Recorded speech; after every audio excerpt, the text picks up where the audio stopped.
내가 찬양하는 하나님이여 잠잠하지 마옵소서. 그들이 악한 입과 거짓된 입을 열어 나를 치며 속이는 혀로 내게 말하며 또 미워하는 말로 나를 두르고 까닭없이 나를 공격하였음이니이다. 나는 사랑하나 그들은 도리어 나를 대적하니 나는 기도할 뿐이라. 그들이 악으로 나의 선을 갚으며 미워함으로 나의 사랑을 갚았사오니 악인이 그를 다스리게 하시며 사탄이 그의 오른쪽에 서게 하소서. 그가 심판을 받을 때에 죄인이 되어 나오게 하시며 그의 기도가 죄로 변하게 하시며 그의 연수를 짧게 하시며 그의 직분을 타인이 빼앗게 하시며 그의 자녀는 고아가 되고 그의 아내는 과부가 되며 그의 자녀들은 유리하며 구걸하고 그들의 황폐한 집을 떠나 빌어먹게 하소서. 고리되고 마는 자가 그의 소유를 다 빼앗게 하시며 그가 수고한 것을 낯선 사람이 탈취하게 하시며 그에게 인애를 베풀 자가 없게 하시며 그의 고아에게 은혜를 베풀 자도 없게 하시며 그의 자손이 끊어지게 하시며 후대에 그들의 이름이 지워지게 하소서. 여호와는 그의 조상들의 죄악을 기억하시며 그의 어머니의 죄를 지워버리지 마시고 그 죄악을 항상 여호와 앞에 잊게 하사 그들의 기억을 땅에서 끊으소서. 우리가 누군가에게 고의적으로 비방을 당한다. 이건 정말 괴로운 일일 겁니다. 그런 일을 당해 보신 경우도 있을 수도 있을 것 같아요. 가까운 사람에게, 특히 가까운 사람에게 그런 일을 당했다면 그 받는 고통은 더 커질 겁니다. 그런데 오늘 이 시의 저자인 다윗도 이런 일을 겪었습니다. 그러면 오늘 시를 통해서 우리가 다윗은 이런 경우에 어떻게 대처를 했을까? 함께 살펴보려고 합니다. 먼저 이렇게 다윗은요, 기도를 선택했어요. 1절부터 5절을 보면 다윗은 사방에서 공격을 당한 것 같습니다. 정말 맹수가 달려드는 것처럼 이 대적들이 그에게 비방하고 혐오의 말을 퍼붓고 다윗에게 싸움을 걸어오는 겁니다. 다윗이 특별히 잘못했느냐? 그것도 아니에요. 잘못한 것도 없음에도 불구하고 그냥 일방적으로 공격을 당하는 겁니다. 그래서 다윗은 이렇게 표현을 해요. 다윗이 선대한 것을 그들이 악함으로, 다윗이 사랑하는데 그들이 미움으로 갚았다. 이렇게 이야기하고 있어요. 이유 없이 비방을 하는 사람들과 그 앞에서 주님은 그런데 아무것도 안 하고 침묵을 하고 계신 거예요. 그래서 오늘 다윗이 이 시를 가지고 기도를 하는 겁니다. 이런 고통 상황 속에서도 다윗은 악을 악으로 갚지 않고 선한 마음으로 행하고 은혜와 자비를 베풀었어요. 그리고 자신이 직접 복수하려고 했느냐? 그것도 아니에요. 그들을 공격 직접 했느냐? 아니요, 그것도 아니에요. 그냥 하나님께 기도하는 것을 결단합니다. 기도하기로. 그런데 하나님은 침묵했어요. 그 침묵에 관해서 이 하나님이 침묵하시는 경우는 그 사람들이, 대적들이 잘못한 것을 그냥 묻어두려고 비겁해서 침묵하시느냐? 그거 아니에요, 여러분. 거짓으로 그냥 대충 됐어, 넘어가. 이것도 아니에요. 하나님의 침묵은 다릅니다. 때를 기다리시는 거예요. 다윗은 그것을 믿었던 거예요.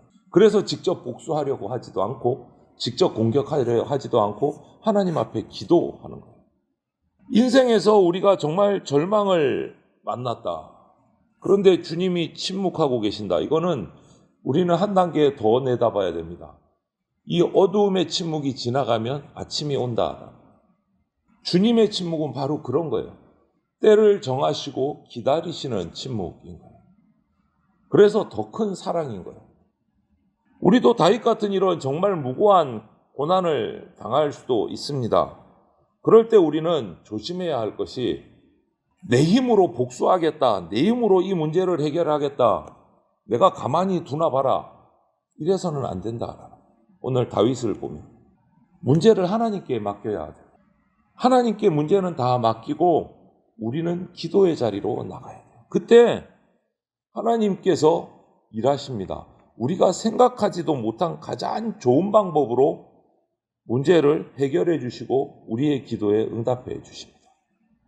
그것을 믿었기 때문에 다윗은 무고하게 자기를 핍박하고 공격하는 그 대적들에게 맞서서 싸운 것이 아니라 복수를 하려고 결단한 게 아니고 하나님 앞에 나가서 잠잠히 기도하는 것.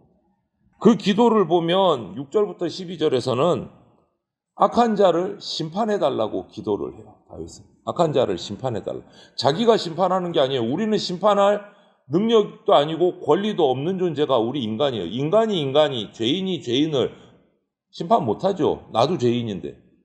우리를 정죄하고 심판하실 권한은 하나님께만 있습니다. 그래서 다윗은 하나님께 기도하는 거예요. 악한 자들을 심판해달라. 무고한 사람을 정죄하고 죄인을 만들었으니까 이제 그들이 죄인이 돼야 된다라고 기도하는 거예요. 그리고 다윗은 그들은 결백하다고 외치지만 그것조차도 거짓이라는 게 밝혀져 그들이 심판받게 해달라고 간청을 해요. 그리고 거기서 머물지 않고 다윗은 그렇게 해를 끼친 당사자뿐만 아니고 그들의 자녀까지도 심판받기를 구합니다. 이 다윗의 기도를 잘 읽어봐야 돼요. 아이고 잘됐다. 이제 내가 복수 안 하고 기도해갖고 저들을 막 저주를 퍼부어야 되겠다. 이렇게 우리가 착각하시면 안 됩니다. 다윗의 오늘 이 109편의 이 본문의 기도를 잘 읽어보면 개인적인 복수를 위한 기도가 하나도 없어요. 고통은 자기가 당했지만 자기의 개인적인 복수를 해달라는 기도가 아니에요. 묵상을 하면 심판을 통해서 하나님의 공의가 나타나게 해달라고 기도하는 거예요. 심판을 통해서 죄를 짓고 악을 행한 사람들이 결코 하나님의 심판을 피할 수 없음을 알게 해달라고 기도하는 거예요. 하나님, 내가 아프니까 저 사람도 똑같이 아프게 해주세요. 이런 기도가 아니에요. 이런 유치한 기도가 아니다. 여러분, 우리도 그리스도인이 세상으로부터 고난과 어려움을 당할 때 내 아픔을 저들에게 갚아주세요라는 기도를 하는 것은 잘못된 겁니다. 하나님의 공의가 나타나도록 기도해야 돼요. 사회 전체에. 우리 사회가 요즘 복잡합니다. 더더욱이 복잡해졌습니다. 이럴 때일수록 우리는 기도해야 돼요. 주님, 우리가 살고 있는 이 사회가 정의로운 모습이 회복될 수 있도록, 올바른 법 집행이 될 수 있도록, 하나님의 공의가 세워질 수 있도록 해주십시오. 기도해야 돼요. 나는 여당 편이니까, 나는 야당 편이니까 상대방을 죽여주십시오. 이런 복수의 기도는 기도가 아닙니다, 여러분. 그런 기도에 응답도 안 해주실 거지만.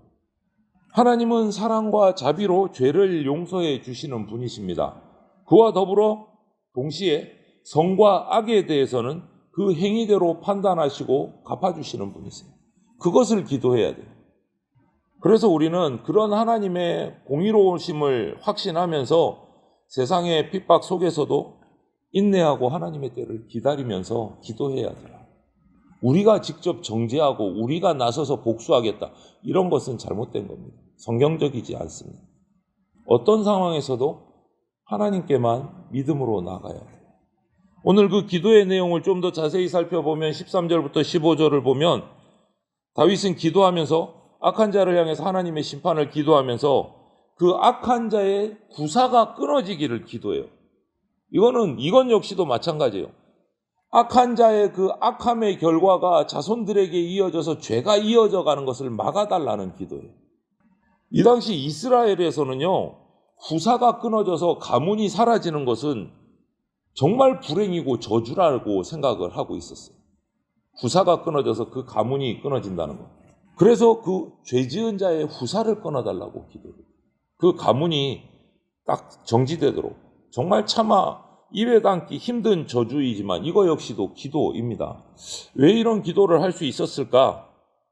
그것은 죄가 얼마나 심각한지, 그 결과가 얼마나 엄청난지를 깨닫게 해달라고 기도하는 거예요. 그리고 다윗이 기도하는 하나님과의 관계가 형식적이지 않고 정말 허심탄회하게 모든 것을 털어놔도 하나님이 들으실 만큼 하나님과 지금까지 친밀하게 동행해 왔구나 하는 것을 보게 돼요. 항상 기도하는 사람이었다. 하나님과의 관계가 아주 좋았구나 하는 걸 봐요. 이런 기도 함부로 하기 힘들거든요.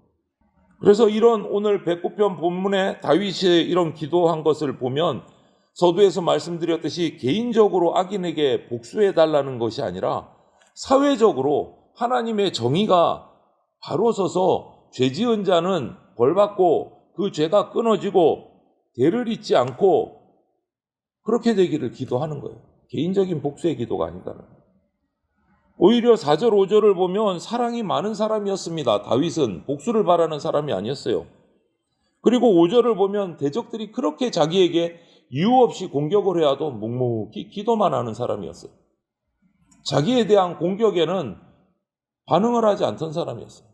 그런데 그것이 더 심해져서 사회적으로 공동체가, 하나님의 택한 공동체가 부정해지고 불의한 사람이 득세하고 이런 모습이 점점점 많아지고 약자들은 억울한 사람이 더 많아지는 것을 보면서 드디어 기도하기로 결단하는 거예요.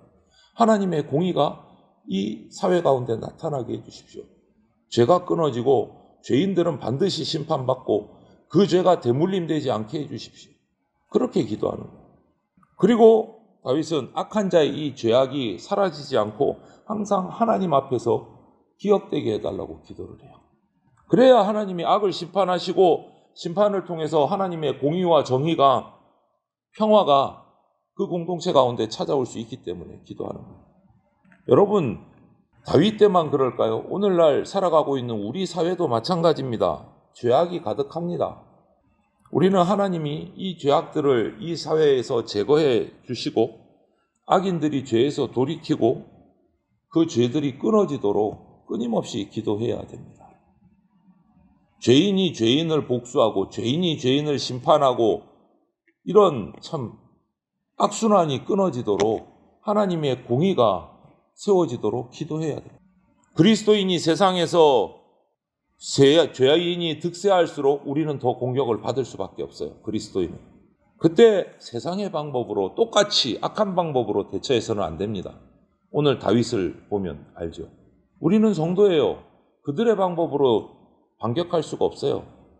다윗처럼 하나님께 그 모든 것을 다 맡기고 억울함도 다 맡기고 하나님이 해결해 주시도록 우리는 선행으로 사랑으로 대하면서 기도할 뿐입니다.